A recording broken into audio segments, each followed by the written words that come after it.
Phoebe, have you ever looked at something and thought, I know this word, but how do I describe it in English?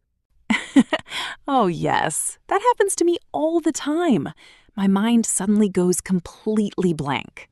Maybe you wanted to describe a beautiful place, delicious food, or an interesting person.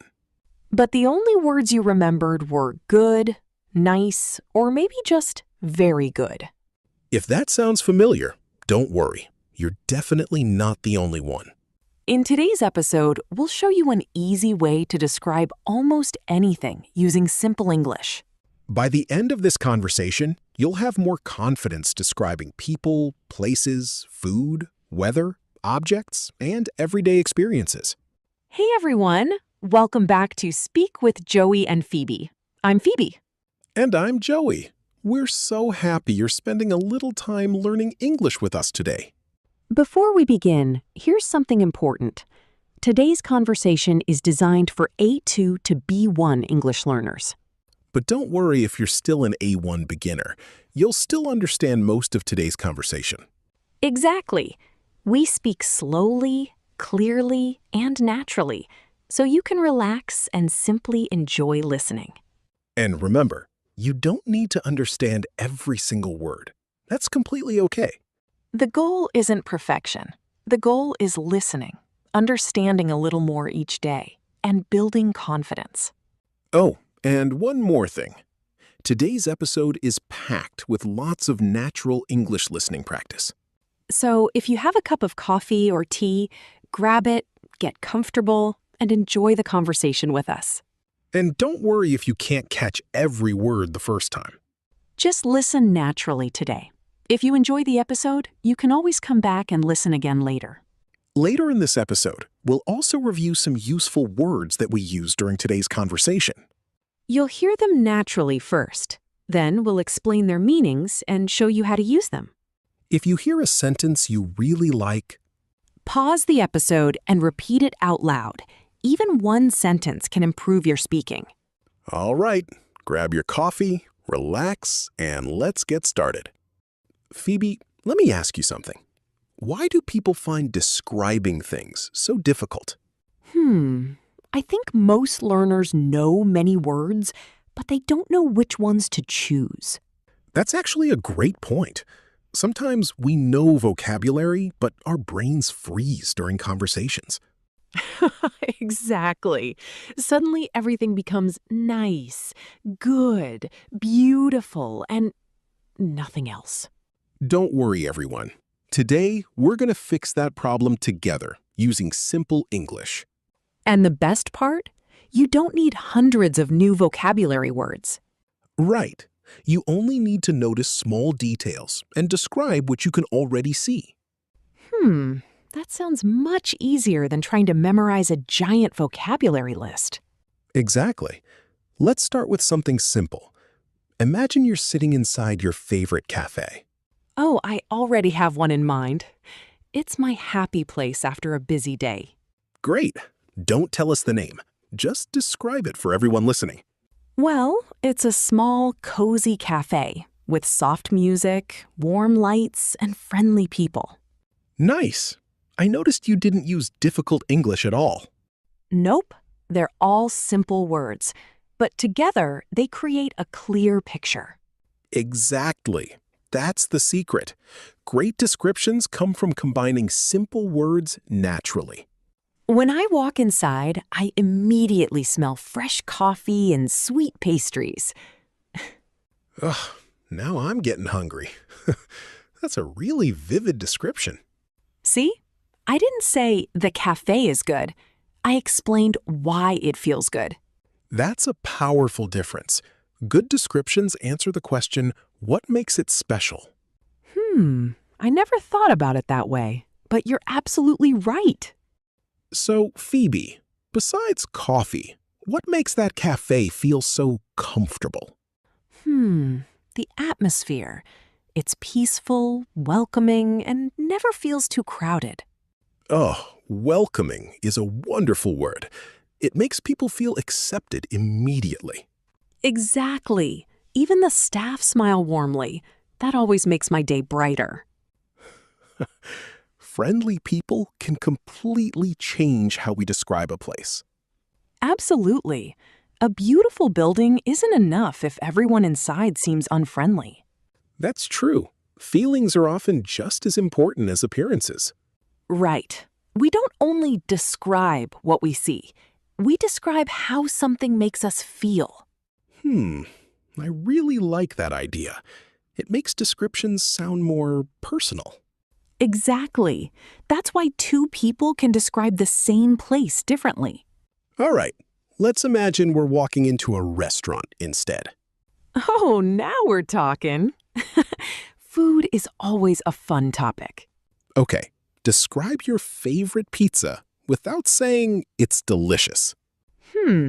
That's a challenge, but I think I can do it. It's cheesy, crispy, slightly spicy, and full of fresh vegetables. Wow, now I'm definitely hungry. That description sounds much better already. See? I never used the word delicious, but you still imagined great pizza. Exactly. Those small details help listeners experience the food in their imagination. The cheese feels soft, the crust stays crunchy, and every bite tastes fresh. That's fantastic.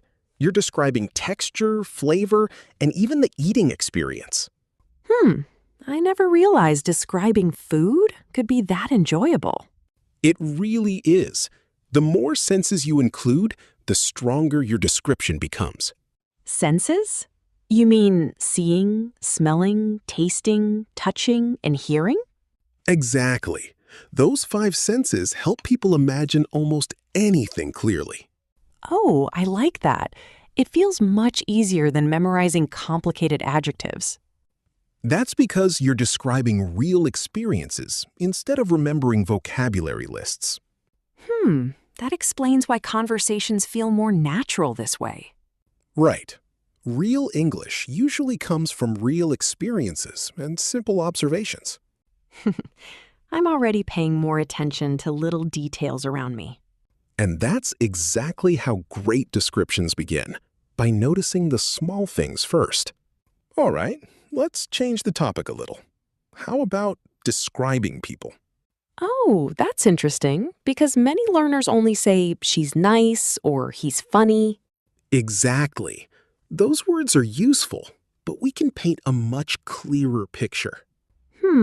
Okay. I'll describe my best friend without saying her name. Sounds fun. Go ahead. Let's see if listeners can imagine her. She's cheerful, patient, and always carries a bright smile wherever she goes. I already imagine someone kind and positive. That's a wonderful description. She also speaks softly and listens carefully before giving advice. Oh, that's nice. It tells us something beyond appearance. I really like that. Right. A person's voice can describe their personality, too. Now it's my turn. I'll describe one of my cousins. All right. Let's hear it. He's energetic, curious, and asks questions about almost everything around him. Oh, I know people like that. They're always excited to learn something new. Exactly. Sometimes curiosity makes conversations much more enjoyable. I agree.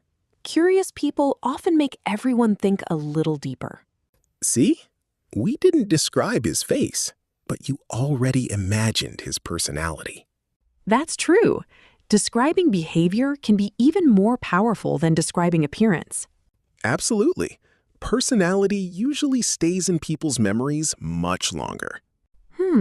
That's a really interesting way to think about descriptions. Now let's describe a room. Everyone has one, right? Hopefully. Otherwise, this might become a very short conversation. All right. Describe your bedroom using simple English. It's clean, bright, and surprisingly quiet, especially during peaceful mornings. That already sounds relaxing. Near the window, I keep several small plants with fresh green leaves. Oh, plants instantly make a room feel more lively and refreshing. Exactly. They also add a little color without making the room look crowded. I like that detail. It helps listeners picture your room more clearly. That's the goal. Good descriptions help people imagine exactly what you see. We've described people and rooms. What should we describe next? Oh, definitely the weather. Everyone talks about weather almost every single day. That's true. It's probably the world's favorite conversation starter. Exactly. So, how would you describe today's weather? It's warm, sunny, and pleasantly breezy. Honestly, it's perfect for a long walk. Oh, pleasantly breezy sounds much better than simply saying it's windy. Right. Small details make ordinary sentences sound much more interesting. Sometimes the sky looks bright blue, and everything feels fresh after light rain. I love mornings like that. The air feels clean and refreshing. Me too. They always give me extra energy for the day. But not every day feels perfect, right? Definitely not. Some days feel gloomy from the very beginning. How would you describe a gloomy day? The sky looks gray, the streets seem quiet, and everything feels unusually calm. Interesting. Even calm can feel different depending on the situation. Exactly. Calm can feel peaceful or a little lonely. That's why context matters. The same word can create different feelings. Oh, I never really noticed that before. English becomes much richer when we think about emotions, not only objects. That's actually helping me describe things more naturally already. All right, let's switch topics again. Do you have a pet? Yes, I have a little golden dog named Max.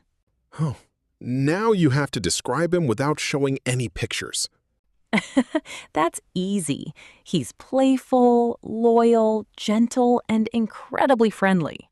I already want to meet Max. He sounds adorable. He has soft golden fur and the happiest little tail you've ever seen. The happiest tail? That's such a fun description. Well, it never stops wagging whenever someone walks through the door. See? That tiny detail makes Max feel like a real character. Exactly. Describing actions often tells a better story than describing appearance alone. We've talked about weather, pets, and places. What's next? How about everyday objects? We use them constantly, but rarely describe them. That's a great idea. Let's start with something everyone carries, a backpack. Mine is simple, lightweight, and surprisingly spacious for its size. Oh, spacious paints a much clearer picture than just saying big. Exactly. It has several neat pockets, smooth zippers, and comfortable shoulder straps. Nice. I can almost picture it sitting beside your chair. That's the magic of adding small details. All right. Now describe your favorite coffee mug.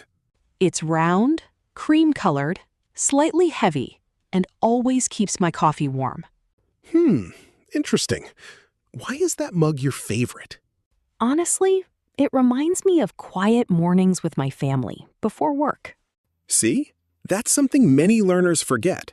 What do you mean? Great descriptions aren't only about appearance. They're also about memories and feelings. Oh, that's true. Objects often tell little stories about our lives. Exactly. Those stories make conversations feel genuine and unforgettable. I never realized a simple coffee mug could say so much. Sometimes ordinary things become extraordinary because of the memories attached to them. I really like that thought. Okay, let's imagine we're visiting a new city together. Oh, I love exploring new cities. Every place has its own personality. Exactly.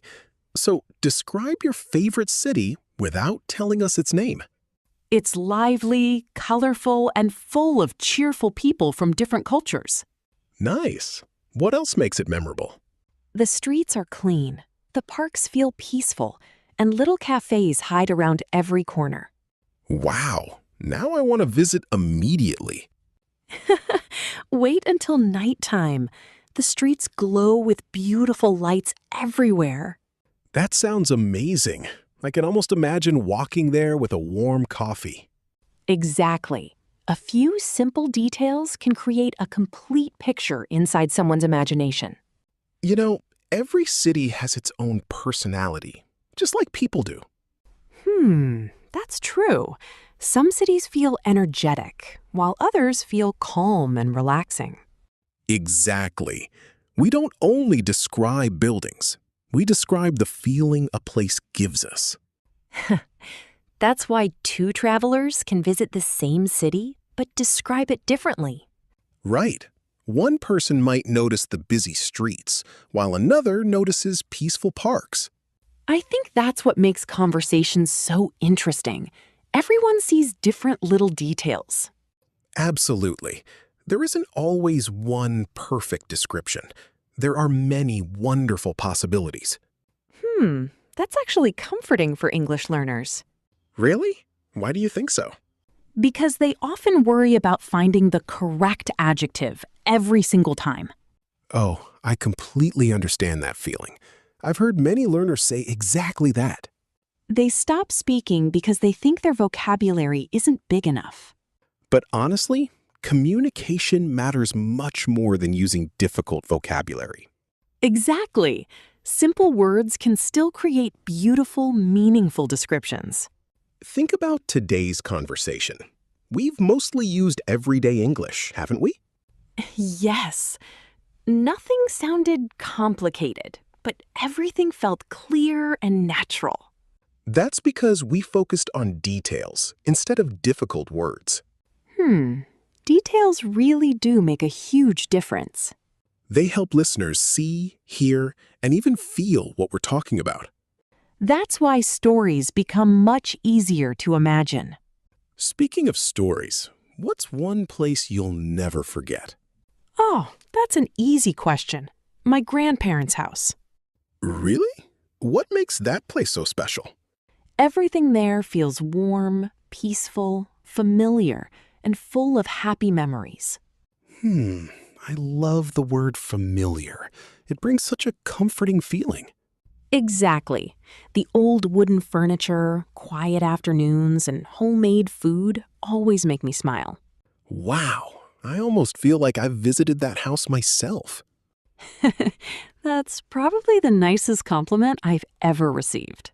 See? Great descriptions allow people to experience places they've never actually visited.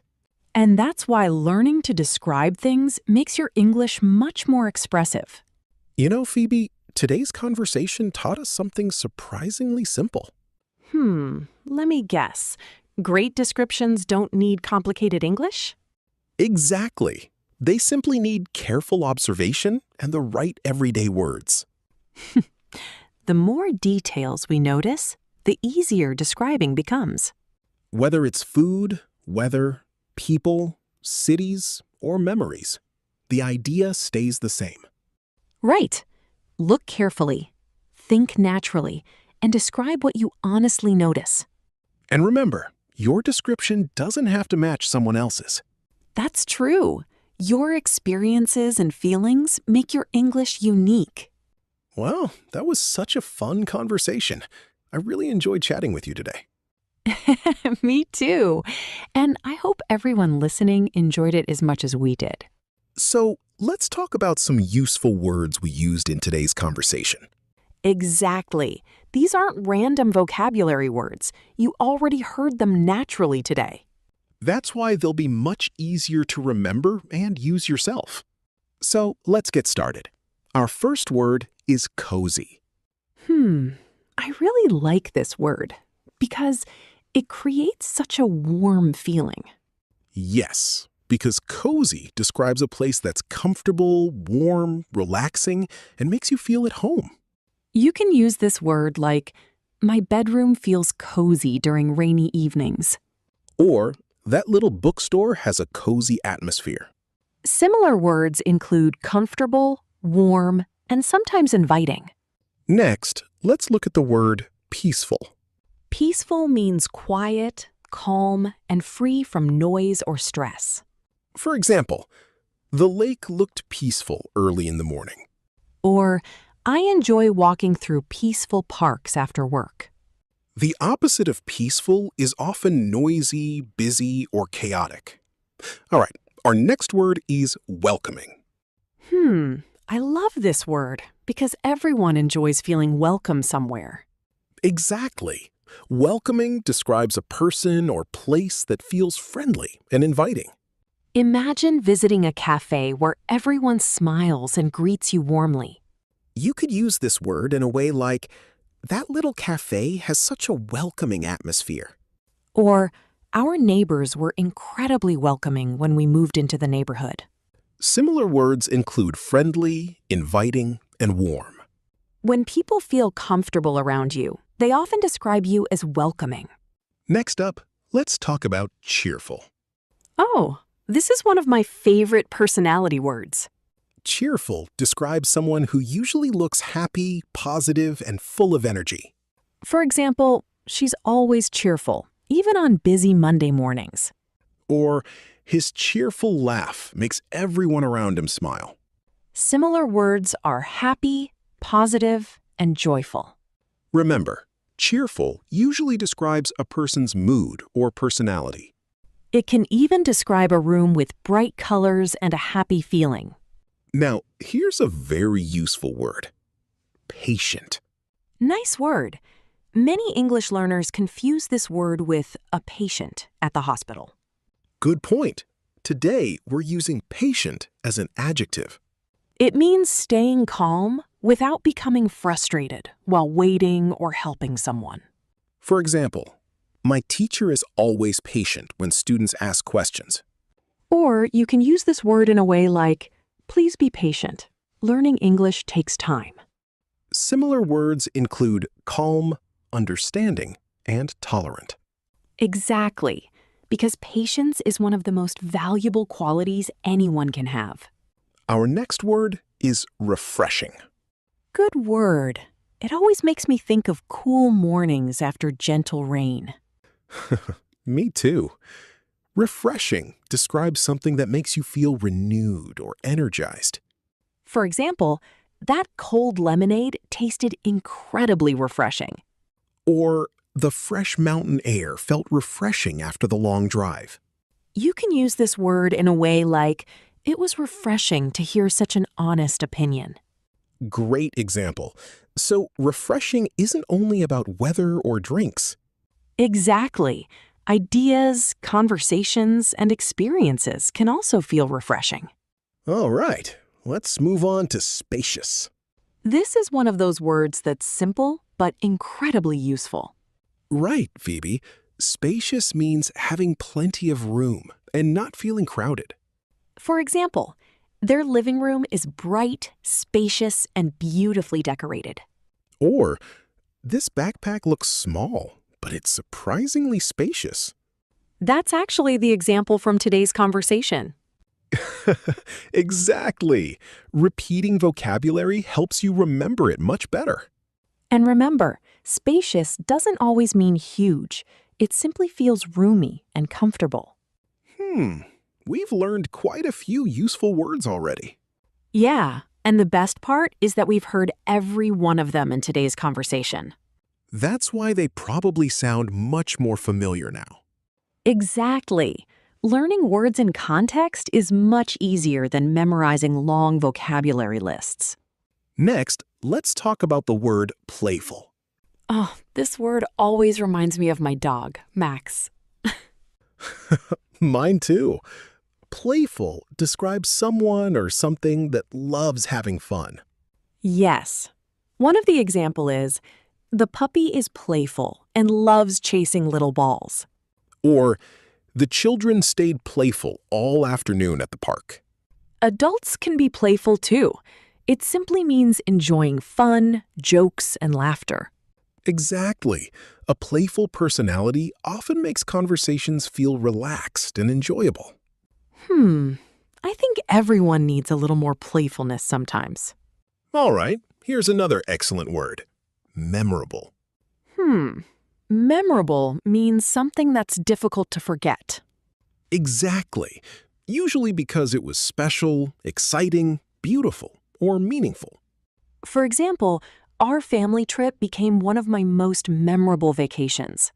Or her graduation speech was short but incredibly memorable. One more example you can use is that restaurant served a truly memorable meal. Similar words include unforgettable, special, and remarkable. I hope today's episode becomes memorable for everyone listening. Well, today we've learned that describing things isn't about using difficult English. Exactly. It's about noticing little details and choosing simple, meaningful words. We described cafes, vacations, weather, people, rooms, pets, cities, and everyday objects. And along the way, we learned words like cozy, peaceful, welcoming, playful, and many more. Remember, you don't have to memorize every word today. Just keep listening, keep reading, and keep using them in real conversations. The more often you hear these words, the more naturally they'll become part of your English. And don't be afraid to make mistakes. Every conversation helps you improve. Thanks so much for joining us today. We really enjoyed having you here with us. We hope you learned something useful and had fun listening along. If you really enjoyed this episode, you can come back and listen again anytime. You might be surprised by how many new words you notice the second time.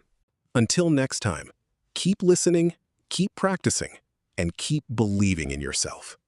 Bye, everyone. See you in the next episode.